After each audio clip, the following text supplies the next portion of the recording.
Good morning sir. Good morning. मैं जानना चाहती हूँ कि हम सिचुएशन को बिल्कुल ऐसे कैसे देखें कि हमें सिचुएशन से बाहर निकलना है।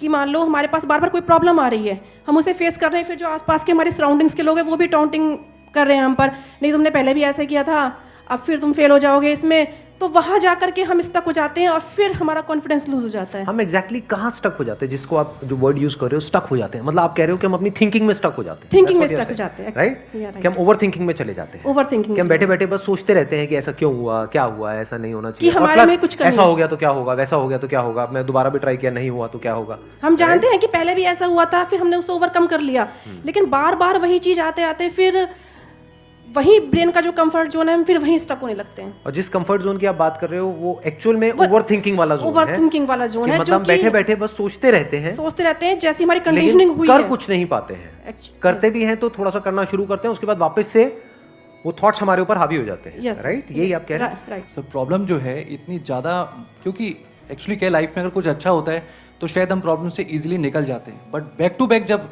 आपको फेलियर्स ही मिल रहे हैं उस टाइम पे भी आपको फिर दिखना ही बंद हो जाता है कि हाँ, निकलने का भी कोई रास्ता है। प्रॉब्लम सबसे बड़ी पता है क्या है, कि सबको यही लगता है कि हमारी प्रॉब्लम सबसे बड़ी है। अगर यहां पर मैं एक एक करके सबको बोलूं कि आप बताओ कि आपकी लाइफ में क्या क्या प्रॉब्लम्स आई या अभी क्या प्रॉब्लम्स चल रही है, तो आई एम श्योर कोई सोच भी नहीं सकता कि अच्छा ऐसी ऐसी प्रॉब्लम्स भी कोई फेस कर सकता है क्या। तो इन प्रॉब्लम्स के बावजूद भी कुछ लोग आगे बढ़ पाते हैं, कुछ नहीं बढ़ पाते हैं। That is the big question कि एग्जैक्टली हम स्टक कहां पर होते हैं। क्या हम एक्चुअल में लाइफ में प्रॉब्लम्स में फंसते हैं या उन प्रॉब्लम्स को लेकर के जो हमारी थिंकिंग है वहां फंसते हैं। सबसे पहले ये चीज हमको क्लियर होना चाहिए। तो जो हम कह रहे हैं फंस गए हैं, हम एक्चुअल में प्रॉब्लम्स में नहीं फंसे हैं, क्योंकि प्रॉब्लम्स तो सबकी लाइफ में है। हम एक्चुअल में थिंकिंग में फंस जाते हैं। Right sir. ये पॉइंट सुनने में छोटा लग रहा होगा, but it is a very big point two understand in life, जो 99% लोगों को नहीं समझ में आता है। हम क्या समझते हैं कि हम प्रॉब्लम्स में फंस गए हैं, क्योंकि the moment you say that, तो जब तक प्रॉब्लम्स रहेगी तब तक आप फंसे रहोगे। और प्रॉब्लम्स कब तक रहेंगी? Life time.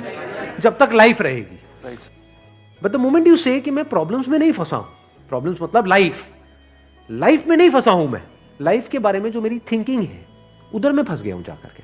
अब मैं उस थिंकिंग को कैसे चेंज करूं? Right. If you say that, तो वो आपके हाथ में पूरा कंट्रोल है। But if you ask me this question कि मेरी लाइफ की जो प्रॉब्लम्स हैं वो कैसे सॉल्व हो, तो उसका कोई जवाब नहीं है, क्योंकि वो कभी नहीं होगा। आज आपकी एक प्रॉब्लम है, वो सॉल्व हो भी जाएगी, कल कोई और प्रॉब्लम आ जाएगी, परसों कोई और आ जाएगी, फिर कोई और आ जाएगी, फिर कोई और आ जाएगी। Right sir. तो कैसे हम अपनी थिंकिंग को चेंज करें? सिंपल। थिंकिंग चेंज हो गई तो सब चेंज हो जाएगा। सब चेंज हो जाएगा, क्योंकि प्रॉब्लम्स को देखने का नजरिया बदल गया तो प्रॉब्लम बदल गई। एक बंदा जिसकी थिंकिंग नहीं फंसी हुई है, उसको आप चारों तरफ से फंसा दो, वो निकल जाएगा। लेकिन जिसकी थिंकिंग फंसी हुई है, उसको आप जा करके दुनिया जहान के सारे रिसोर्सेज दे दो, पूरा का पूरा खजाना भी दे दो, तब भी वो नहीं निकल पाएगा। तब भी रोएगा बैठ करके कि क्या मेरे को चारों तरफ खजाने से कैद कर दिया। अरे भाई, खजाना है, कैद नहीं है। देखे ना ऐसे लोगों को जिनके पास में सब कुछ है लेकिन रोते रहते हैं।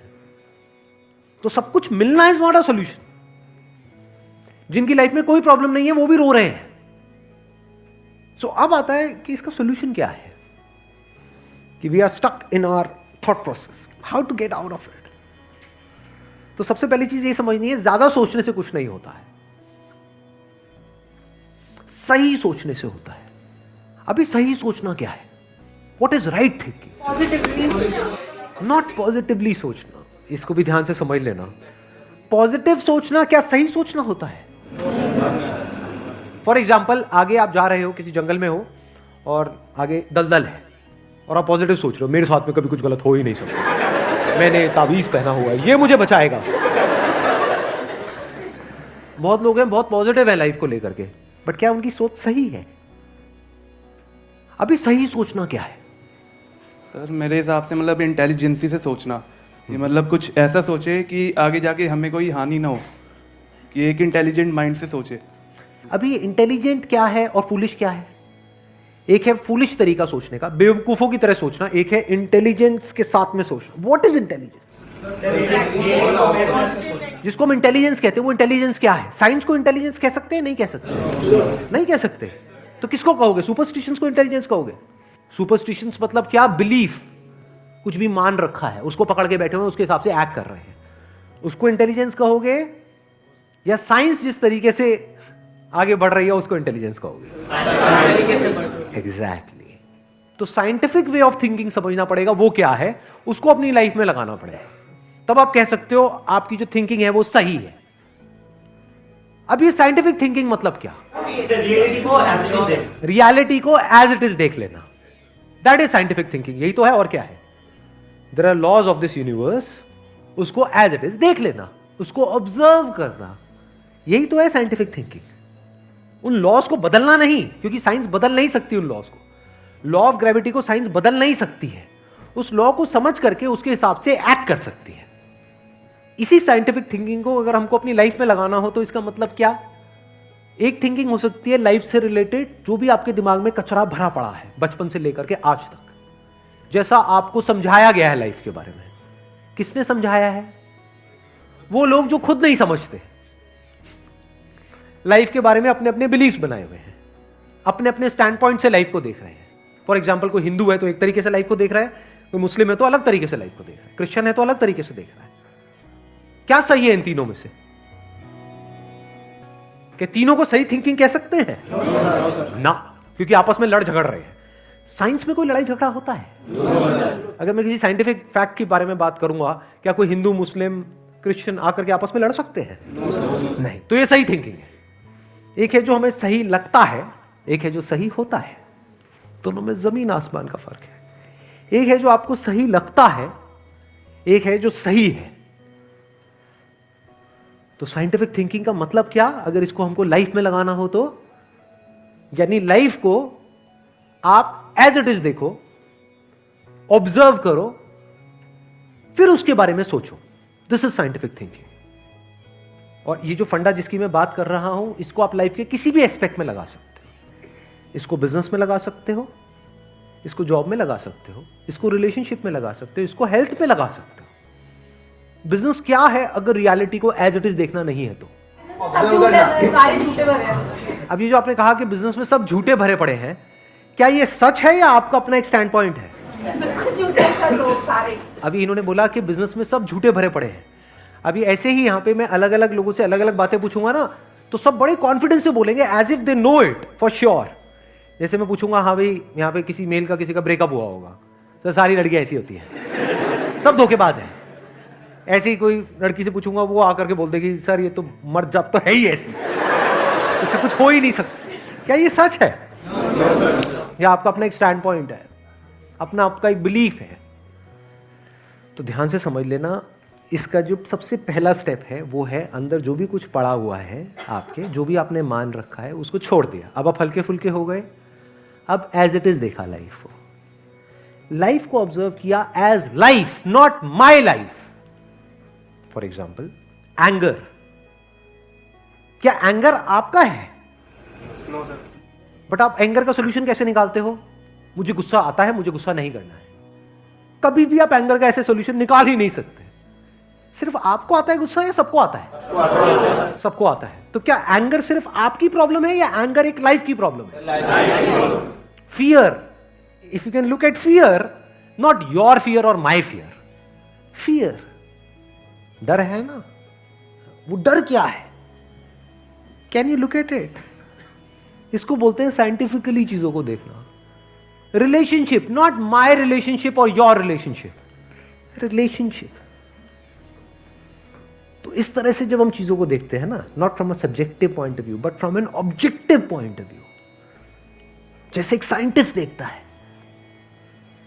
जैसे एक साइंटिस्ट ऑब्जर्व करता है, वहां पे ना खुश हुआ जाता है, ना परेशान हुआ जाता है, ना पॉजिटिव हुआ जाता है, ना नेगेटिव हुआ जाता है। This positive and negative is your stand point, is a subjective point of view. In objective reality उसमें खुश क्या होना है और दुखी क्या होना है, वहां पर सब कुछ क्लियरली नजर आ रहा होता है। वहां पे कभी भी हमारी थॉट प्रोसेस स्टक नहीं होती है, हम फंस ही नहीं सकते।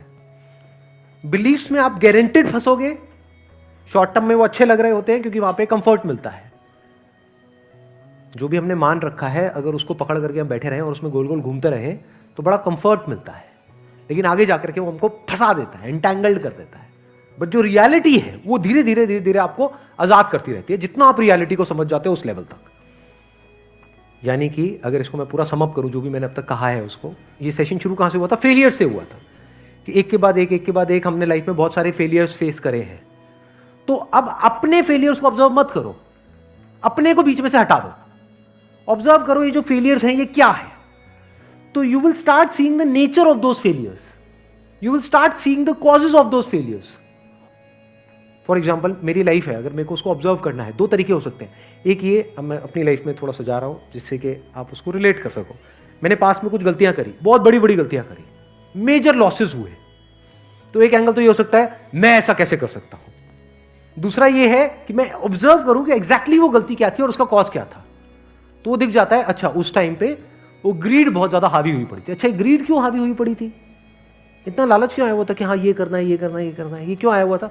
और ये बचपन से ऐसी कंडीशनिंग हुई पड़ी थी, बचपन से घर में यही सारी बातें सुनी थी।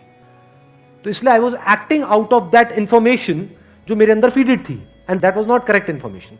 वो सारी इंफॉर्मेशन गलत थी, जिसकी वजह से मैंने जल्दी से एक्ट किया, बिना सोचे समझे, बिना सही थिंकिंग के एक्ट कर दिया, उस वजह से जाकर के फंस गया।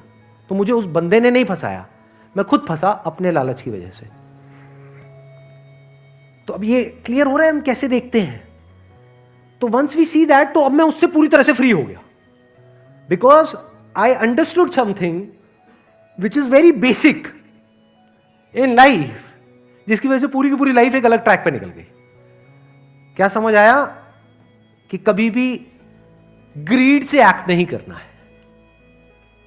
अब इसको हम समझते हैं, कैसे समझते हैं? मॉरल साइंस की बुक से। वो सब बकवास है, ये लालच नहीं होना चाहिए, सबके अंदर लालच भरा पड़ा है। बट लालच हमको कैसे फंसाता है, इसको ऑब्जर्व किया अपनी गलतियों के बेस पर, और फिर समझ आया अच्छा ये होता है। लालच से ग्रोथ नहीं होती है। लालच से आप पैसा कमा सकते हो, बट उसको आप ग्रोथ नहीं कह सकते, क्योंकि आप डिग्रेड हो रहे हो, तो आप एक्चुअल में ग्रो नहीं कर रहे हो। एक्चुअल ग्रोथ में उसको कह सकता हूं जो होलिस्टिक ग्रोथ हो, उसको ग्रोथ बोल सकते हैं। आपने पैसा तो कमा लिया, लेकिन डर में जी रहे हो कि मैंने इतने घपले कर दिए हैं, अगर किसी ने पकड़ा गया तो पता नहीं क्या हो जाएगा, क्या फायदा ऐसी लाइफ का। उसको आप ग्रोथ कहोगे? Can you call it growth? ना। तो लालच से ग्रोथ नहीं होती। तो ये चीजें समझना बारीकी से, स्टेप बाय स्टेप, तो आप गलतियों का पूरा नेचर समझ सकते हो। The nature of mistakes, the kinds of mistakes, the types of mistakes, और उनके कॉजेस क्या होते हैं। और जैसे ही हमको ये सब समझ आ जाता है और साफ दिखने लग जाता है, तो वो गलतियां होनी हमसे बंद हो जाती हैं। और जितनी भी गलतियां हो सकती हैं, उन सबके अगर नेचर समझ आ जाते हैं, तो गलतियां होने की पॉसिबिलिटी फ्यूचर में ऑलमोस्ट खत्म हो जाती है। प्लस जब समझ आ गई है उसकी रियलिटी, तो वहां पे ओवर थिंकिंग के लिए जगह नहीं होती है, अपन थिंकिंग में स्टक नहीं होते हैं। Wish you all the very best, thank you so much for coming.